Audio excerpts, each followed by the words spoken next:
वगण मां अवां खे ख़बर ॾींदा हलूं त वगण लॻ पीर अली असाबो जो हर साल लॻंदड़ मेलो हिन भेरे झेड़े जे वर चढ़ी वियो। 70 सालनि खां वठी मेलो कराईंदड़ असल मालिकनि खे हिन भेरे मेलो कराइण खां रोकियो वियो ऐं ठीको नए माण्हू हवाले कयो वियो। मेला एसोसिएशन ज़िले कंबर शिदातकोट जे सदर इरफान अहमद गोपांग, शमन अली चांडियो, रोशन अली तोलंगी ऐं ॿियनि पारां सिटी प्रेस क्लब वगण पहुची एहतजाज कंदे चयो त असां 70 सालनि खां वठी मेलो कंदा अचूं पिया। मेले में असांजा हक़नि पीर अली असाबो जे फ़कीर सलीम तुनियो खे 70 सालनि खां वठी मेले जी मसवाड़ ॾींदा था अचूं, पर कुझु शरपसंद अनासर मेले ते कब्ज़ो करणु चाहिनि था। असांखे मौतमार धमकियूं ॾेई रहिया आहिनि।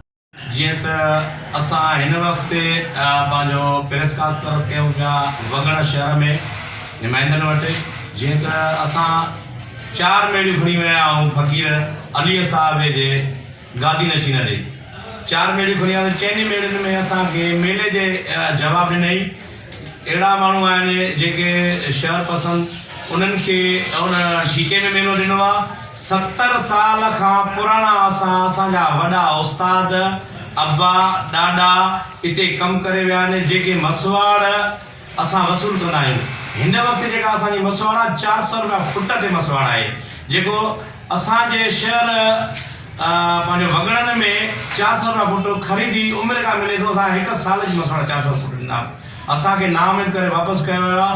असां लाड़काणा कमिश्नर साहब खे अपील कई त असां दुकानदारनि जी जेको आहे तो पंहिंजो सिक्योरिटी फराहम करे, जंहिंमें असांखे मदद करे त असां उनजा शुक्रगुज़ार थींदासीं।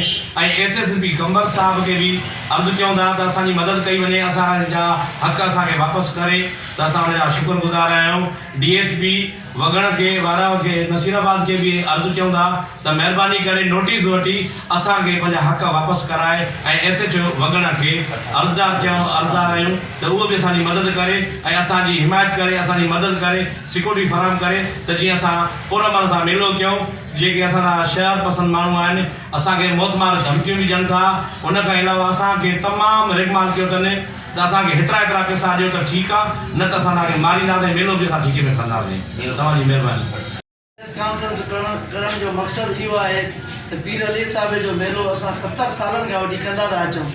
कुझु हुते शरपसंद अनासिर आहिनि, जंहिंमें असांजो हैदराबाद जो आहे मोहम्मद नबी पठान, अहमद अली खटियाण, अकरम खटियाण, पीरल खटियाण असांजे मेले ते कब्ज़ो करणु चाहिनि था। असां कमिश्नर लाड़काणो, DC कंबर, SSP कंबर, DSP नसीराबाद, SHO वगण खे अपील था कयूं मेले ते कब्ज़ो कंदड़ ॿुधे शरपसंद अनासरनि जे ख़िलाफ़ कानूनी कार्रवाई करे असांजा इंसाफ़ फराहम कयो वञे। मज़ीद ख़बरनि ऐं तफ़सीलात लाइ विज़िट कयो असांजी वेबसाइट www.awamiNewsHD.com ऐं ॾिसंदा रहो अवामी न्यूज़ HD।